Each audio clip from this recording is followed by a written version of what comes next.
শুভেন্দু যদি মনে করে বরিশাল থেকে গিয়ে ক্যালকাটায় বড় মাস্তান হয়ে গেছে,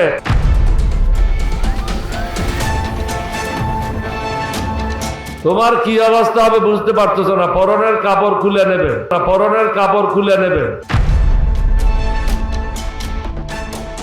পশ্চিমবঙ্গের মুখ্যমন্ত্রী শুভেন্দু অধিকারীকে লক্ষ্য করে থ্রেট বললেন, শুভেন্দু অধিকারী যদি বড় মস্তান হয় তবে তার থেকেও বড় মস্তান তাদের দেশে রয়েছে। কে বললেন একথা? বাংলাদেশের কর্নেল ওলি, তিনি এই চাঞ্চল্যকর দাবি করলেন। সম্প্রতি একটি সভায় দাঁড়িয়ে কর্নেল ওলি তিনি বললেন যে শুভেন্দু অধিকারী অনেক বড় নাকি মাস্তান হয়েছে, তার থেকেও বড় মাস্তান রয়েছে, স্তব্ধ করে দেবো সব।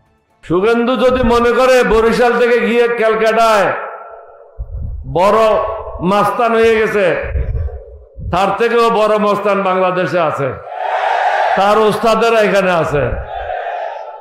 তোমার কি অবস্থা হবে বুঝতে পারতেছো না। পরনের কাপড় খুলে নেবে। বাংলাদেশ থেকে এই ধরনের উস্কানিমূলক বার্তা দিলেন কর্নেল ওলি। আমরা জানি যে পশ্চিমবঙ্গের মুখ্যমন্ত্রী শুভেন্দু অধিকারীকে মানতে পারছে না বাংলাদেশের বিভিন্ন শক্তি। মৌলবাদী শক্তি তো বটেই, জামাতে ইসলামী তো বটেই, এছাড়াও আরও বিভিন্ন শক্তি রয়েছে যারা পশ্চিমবঙ্গের মুখ্যমন্ত্রী শুভেন্দু অধিকারী হয়েছেন এই বিষয়টা মেনে নিতে পারছেন না। এমন পরিস্থিতি বাংলাদেশে এই মুহূর্তে একটা উত্তাল পরিস্থিতি চলছে। মোদীকে ক্ষমতা থেকে নামিয়ে আমরা ভারতে ইসলামী পতাকা উদ্দিন করবো ইনশাআল্লাহ। সমন্ত মোদী, তুমি যদি ঠিক না হয়ে যাও তাহলে পিছনে মুসলমান তোমাকে ছাড়বে না। ভারতকে স্বাধীন করে টুকরো টুকরো করে দেবে ইনশাআল্লাহ। এবং পুশ ইন বিতর্ককে সামনে রেখে বাংলাদেশের সংসদ উত্তাল। এমন পরিস্থিতিতে 11 দলীয় যে জোট, সেই জোটের নেতা প্রাক্তন বাংলাদেশের সেনাকর্তা কর্নেল ওলি তার বক্তব্যের মধ্যে টেনে আনলেন শুভেন্দু অধিকারী প্রসঙ্গে এবং বললেন, শুভেন্দু যদি বড় মস্তান হয় তাহলে তার থেকেও বড় মস্তান নাকি বাংলাদেশে আছে। বাংলাদেশে বড় মস্তান আছে তো কি হয়েছে? পশ্চিমবঙ্গের মুখ্যমন্ত্রী শুভেন্দু অধিকারী তিনি তার কমিটমেন্ট পালন করছেন। কমিটমেন্ট কি? অনুপ্রবেশ মুক্ত রাজ্য হবে পশ্চিমবঙ্গ। বাংলার সীমান্তবর্তী অঞ্চলের যেখান সেখান দিয়ে অনুপ্রবেশকারীরা ঢুকবেন না, পাচারকারীরা আসবেন না, মাদক পাচার বন্ধ হবে, গরু পাচার বন্ধ হবে। রাজ্যটাকে অপরাধ মুক্ত করা, রাজ্যটাকে অনুপ্রবেশ মুক্ত করার একটা লক্ষ্যমাত্রা নিয়ে শুভেন্দু অধিকারী চলছেন। আর তাতেই শুভেন্দু অধিকারী হয়ে গেল বাংলাদেশের চক্ষুশূল, তাতেই শুভেন্দু হয়ে গেল মাস্তান। যে কোড আনকোড এই মাস্তান কথাটা বললেন কর্নেল ওলি, তাকে নিয়ে কিন্তু রাজনৈতিক মহলে তোলপাড় তার এই মন্তব্যকে নিয়ে। এবং বাংলাদেশের কোন মাস্তানদের কথা বললেন? তাহলে কি ভারত বিরোধী কোনো কার্যকলাপে ইন্ধন দিচ্ছেন আপনি? কর্নেল ওলি, আপনার কাছে আমাদের প্রশ্ন। কি রে, তোর বেশ র্যাশ হয়েছে দেখছি। হ্যাঁ রে, কি করবো বলতো, র্যাশগুলো কিছুতেই কমছে না। অনেক কিছু ইউজ করলাম তবুও কমছে না। আমার মনে হয় তোকে কোনো একজন ভালো ডার্মাটোলজিস্টের কাছে দেখানো উচিত। তুই ঠিক বলেছিস, কিন্তু কোনো ভালো ডার্মাটোলজিস্ট থাকলে একটু সাজেস্ট কর না প্লিজ। এই তোর তো একবার র্যাশ হয়েছিল না? তুই কোথায় দেখিয়েছিলিস? তুই একবার গৌরীদেবী হসপিটালসে দেখাতে পারিস, ওখানে ভালো এক্সপিরিয়েন্স ডার্মাটোলজিস্ট আছে। আমারও সেম প্রবলেম হয়েছিল, এখন ওখানে ট্রিটমেন্ট নিয়ে আমি এখন ঠিক আছি।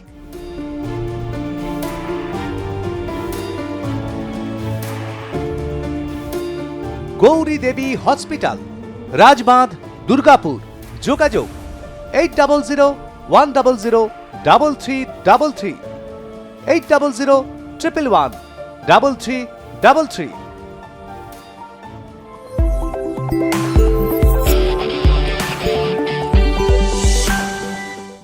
আপনি একজন দায়িত্বশীল রাজনীতিক, একজন দায়িত্বশীল প্রাক্তন সেনা হয়ে আপনি থ্রেট করছেন, আপনি চোখ তুলে তাকানোর কথা বলছেন পশ্চিমবঙ্গের দিকে তথা ভারতবর্ষের দিকে। এই বাংলাদেশের পরম বন্ধু হিসেবে কাজ করে গেছে ভারত। কখনো ভারত বাংলাদেশের খারাপ চায়নি, বাংলাদেশকে আক্রমণ করেনি।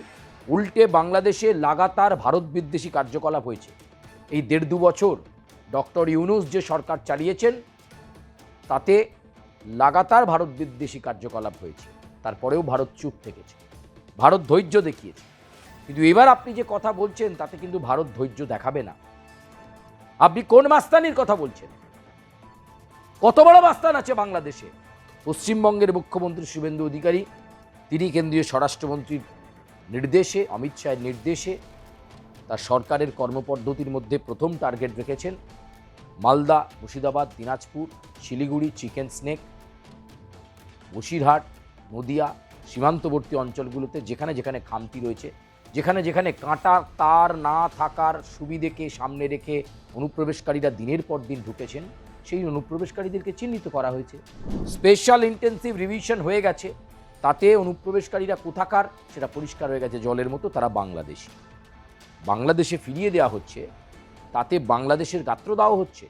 নয়তো কর্নেল অলির মতো গুরুত্বপূর্ণ ব্যক্তিত্বরা তারা এই কথা বলতে পারেন শুভেন্দু অধিকারী মাস্তান? এই 11 দলীয় জোটের নেতা কর্নেল অলি আবার বাংলাদেশের প্রধানমন্ত্রী তারেক রহমানকে পরামর্শ দিচ্ছেন, সরকার ভালোভাবে চালান। আপনি কিন্তু সরকার ভালোভাবে চালাতে পারছেন না, বিরোধীদের সঙ্গে বন্ধুত্ব করুন, বিরোধীরা যে পরামর্শ দেবেন সেই পরামর্শ মেনে বাংলাদেশের প্রধানমন্ত্রী তারেক রহমান চলুন, তা ভালো কথা। আপনি আপনার দেশ নিয়ে চিন্তিত, আপনি আপনার দেশের প্রগতির ব্যাপারে চিন্তিত, আপনি চাইছেন বাংলাদেশের বর্তমান প্রধানমন্ত্রী তারেক রহমান বিরোধীদের কথার গুরুত্ব দিক, সেসব কথা পর্যন্ত ঠিক ছিল।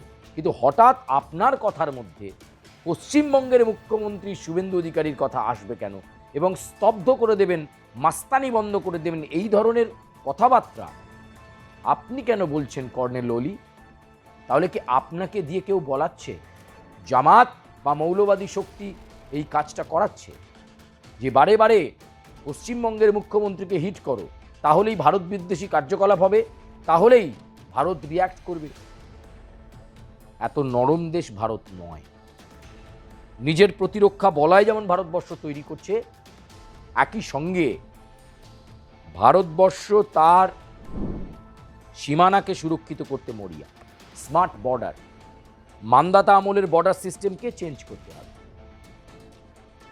হাই ডেফিনিশন ক্যামেরা থাকবে, ড্রোন থাকবে, অনেক দূর থেকে, সীমানার অনেক দূর থেকে চিহ্নিত করা যাবে অনুপ্রবেশকারীরা আসছেন কিনা। আমরা চাই না অনুপ্রবেশকারীরা ঢুকে এই দেশের সুযোগ সুবিধা নিয়ে এখানকার নাগরিক সেজে থেকে যাক, বরং আমরা চাই যারা পিছিয়ে পড়া মানুষ আমাদের দেশে, যারা পিছিয়ে পড়া মানুষ আমাদের রাজ্যের, তাদেরকে কি সুযোগ সুবিধা পাইয়ে দেওয়া যায়, সীমান্তবর্তী অঞ্চলে থাকা ভারতীয় নাগরিকদেরকে কি সুযোগ সুবিধা দেওয়া যায়, সীমান্ত আইনে জোর দেওয়া, সীমান্ত উন্নয়নে জোর দেওয়া। আর তার জন্যই বিএসএফকে অ্যাক্টিভ হতে বলেছেন অমিত শাহ। আগামী কয়েক বছরের মধ্যে লক্ষ্যমাত্রা কমপ্লিট হয়ে যাবে, স্মার্ট বর্ডারে পরিণত হয়ে যাবে পশ্চিমবাংলার বিভিন্ন প্রান্তিক তথা সীমান্তবর্তী অঞ্চল। তাই কর্নেল অলির মতো অনেক নেতাই আছেন যারা জামাত বা মৌলবাদীদের ইন্ধনে এই ধরনের ভারত বিদ্বেষী কথাবার্তা বা ভারতের একটি সংশ্লিষ্ট রাজ্যের মুখ্যমন্ত্রীকে নিয়ে থ্রেট করেন, এরকমভাবে চুনতি দেন যে শুভেন্দু কত বড় মাস্তান, আমার কাছে আরও বড় মাস্তান আছে আমাদের দেশে, 1 মিনিট সময় দিলে বুঝিয়ে দেবো। বোঝান না দেখি, বোঝাক না দেখি বাংলাদেশের কি ক্ষমতা আছে না আছে। ভারতকে চটিয়ে লাভ নেই, ভারত চটে গেলে কিন্তু খেল খতম হয়ে যাবে, খুব সাবধান। চটিয়ে লাভ নেই। ইউনাইটেড নেশনে গিয়ে বাংলাদেশ কোনো লাভ করতে পারেনি, ভারতও ইউনাইটেড নেশনে তাদের অবস্থান জানিয়ে দিয়েছে, এবং বাংলাদেশে এই মুহূর্তে কিভাবে কার্যকলাপ চলছে ভারত বিদ্বেষী, বিচ্ছিন্নতাবাদী শক্তিকে কারা মদত দিচ্ছেন, সেগুলো নিয়ে আলোকপাত করবেন কি কর্নেল অলি? এ বিষয়ে বলবেন যে বর্ডার এরিয়াতে, বাংলাদেশের সীমান্তবর্তী অঞ্চলগুলোতে কারা ক্যাম্প তৈরি করছে, সে বিষয়ে কিন্তু আপনার কোনো মন্তব্য নেই। তাই আগে সাবধান হও বাংলাদেশ, তোমাদের আভ্যন্তরীণ বিষয়ে ভারতের কোনো আগ্রহ নেই। সাধু সাবধান, সাবধান হও, নয়তো কিন্তু ভারত খেপে গেলে বিএসএফ অ্যাকশনে নামবে, সেনা অ্যাকশনে নামবে, তখন ভালো হবে তো। প্রিয় দর্শক, আজকের মতো এ পর্যন্তই। আপনারা এই প্রতিবেদন দেখার পর মন্তব্য করবেন, লাইক করবেন, সাবস্ক্রাইব করবেন, বেল আইকনে প্রেস করতে ভুলবেন না, এবং অবশ্যই আপনারা আপনাদের সুচিন্তিত মতামত জানান আর কি কি ধরনের প্রতিবেদন আপনারা দেখতে চাইছেন। আমরা চেষ্টা করব আপনাদের কাছে সেই সংক্রান্ত প্রতিবেদন তুলে ধরার জন্য। ধন্যবাদ।